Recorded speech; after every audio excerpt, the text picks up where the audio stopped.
নমস্কার, আমি চিন্ময় স্যার। এই অঙ্কগুলি 2 সেকেন্ডের মধ্যে তোমরা কমপ্লিট করে দিতে পারবে। ঠিক আছে, চলো আমরা অঙ্কটা ফার্স্ট পড়ে দেবো। তো অঙ্কটাতে কি বলেছে, 4টি পরপর জোড় সংখ্যার যোগফল হলো 748। তাহলে ছোট সংখ্যাটি কত?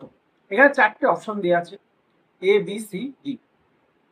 এই অঙ্কগুলো করার ক্ষেত্রে ফার্স্টে আমরা কি করব, এই অঙ্কগুলো করার ক্ষেত্রে ফার্স্টে আমরা 4টি সংখ্যার এভারেজ বা গড় বের করে নেব। ঠিক আছে, চলো এভারেজ বের করতে গেলে কি করতে হবে, 748কে আমরা 4 দিয়ে ভাগ করবো। 4 দিয়ে ভাগ করলে কত হচ্ছে, 4 3 4 4 8 32। তাহলে কত হচ্ছে, 2 আসছে, এখানে 8 নামলো, 4 7 28 হয়ে গেল। তাহলে এই যে 187 সংখ্যাটা হচ্ছে এভারেজ, AVERAGE, এটা হচ্ছে এভারেজ। ঠিক আছে, বুঝতে পারলাম।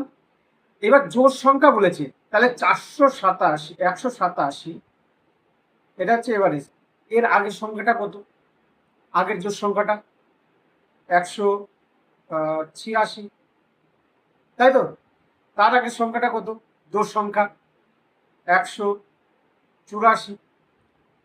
এবার এই যে 187 আছে, 187 পরের জোড় সংখ্যাটা কত, 188। তারপরের জোড় সংখ্যাটা কত, সব কমা কমা দিয়ে দিই। তারপরের জোড় সংখ্যাটা কত, 190।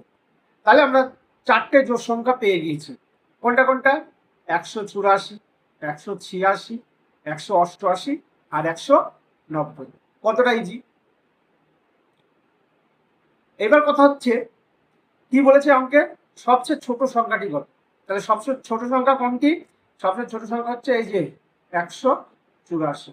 আর মিডলেরটা তো এভারেজ, এটাকে বাদ দিয়ে দাও, এটা আমরা ক্যালকুলেশনের সুবিধার জন্য নিয়েছিলাম।